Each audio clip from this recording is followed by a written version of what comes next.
remember going to school one day. It was towards the end of my 8th grade year. It happened during lunch.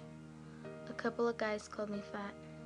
I didn't really know how to react, so when I had the chance, I decided to text my brother. He had told me I needed to tell my teacher about it, so I did. The teacher had them apologize to me, but their sorries didn't seem meaningful. It made me feel as if I wasn't wanted. That's when I began to have suicidal thoughts. I felt as if from that day, everything was getting worse.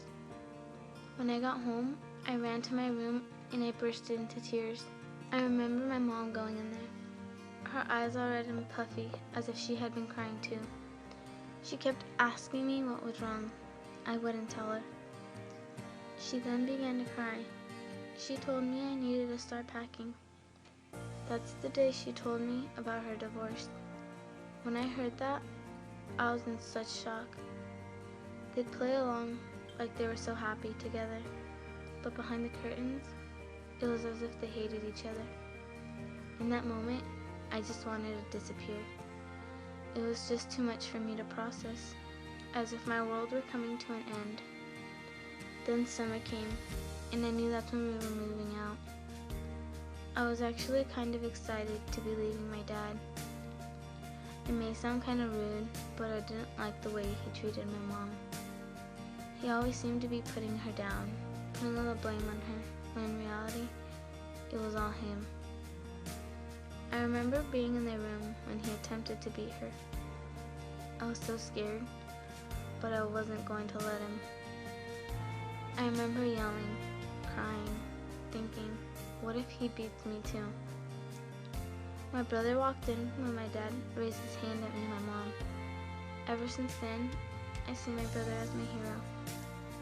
He saved us from the villain, in my case, my dad. I always look up to him. He's always there for me. Although I could always count on him to be there, for some reason, I still felt alone. My suicidal thoughts just wouldn't go away. I remember always thinking to myself, why am I here? Do I have a reason to live? I hated having those thoughts. They just seemed to make things worse. They'd make me feel so depressed and angry with life. Although I was in such pain, I'd always fake a smile. I can remember all the times that I cried myself to sleep.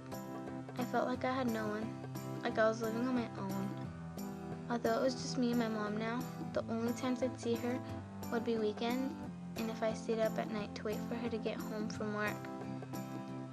Things just weren't the same. I'd always try to keep smiling because when my mom saw me happy, she'd be happy. There was one time where I just felt so alone. I needed to do something. So I went out and tried marijuana for the first time. The high I got from it made me feel so happy and relieved, like I had nothing to worry about. Ever since I tried that, my suicidal thoughts started going away. I kept doing it so I'd feel happy. The only thing was, I started changing. I realized I wasn't the same anymore. I'd argue with my mom over the dumbest things. I'd get so mad that I'd go punch the wall and just leave. My mom got tired of it. She called my brother and told him I was misbehaving. He came and talked to me. I told him everything I had done. He was disappointed, but he said, everything will be okay. You just have to stop. I don't want anything to happen to you. Those words made me feel like I had a reason to live. After that day, I became quite close with my brother. Even if he's miles away, I believe he'll always be my hero. He's the person I can count on most. Yeah, we argue and are mad at each other, but in the end, he's my shoulder to cry on. I believe everyone has someone they can go to. Someone you may not talk to every day, but when it's important, that person will be there for you. There's that one person you can count on for anything. I believe we all have a hero that can make us feel safe. A hero who can be a great distance away, yet still be there to help you. This, I believe.